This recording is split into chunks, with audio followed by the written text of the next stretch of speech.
čia yra irgi projektą rašėm iš kultūros ministerijai, pateikėm ir finansavo tą projektą. Čia buvo tokia su pavadinimu kultiniai akmengraužių ženklai. Taip vardėjom biškį savo kultiniai akmengraužių ženklai ir čia yra tie ženklai susijęti su gamtos stichijom. Čia yra žemės stichija, čia yra oro, ten yra vandens ir ten ugnies.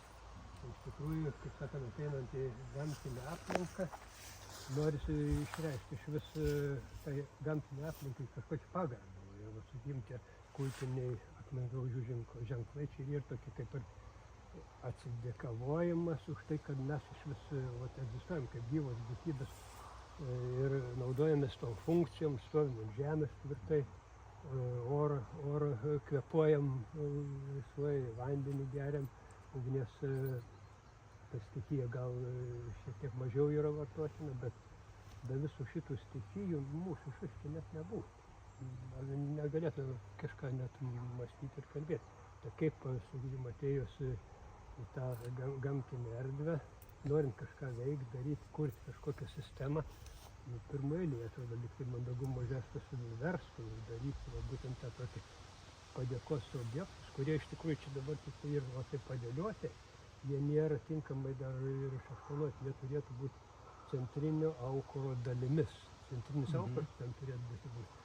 Dabar kuriuose mes centrinio aukuro daro tokie šitie elementai, nesakau, kad atim bet kurią tos tą stichiją iš mūsų gyvenimą, žemė patrauks po kojom, be ore erdvė liekam, tarkim, be oro, kiek mes galime išbūti, 15 pusvalandį be oro išbūti, be kvėpavimo. Naras, jeigu panir, kiek jis ten išbūti.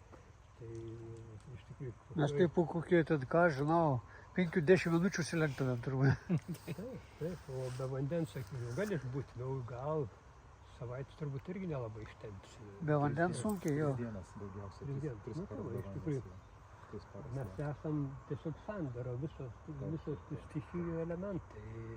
Taip, kad ir yra toks aukuro elementai.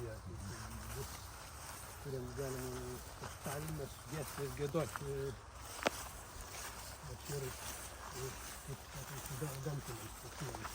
Ten viskas aplinkui yra padarytas žmogaus gyslėm irgi tas. Visas pats kiekis buvo išlaikta tą pagarbą žmogaus gyslėm. Pirmoji gyslė klausa.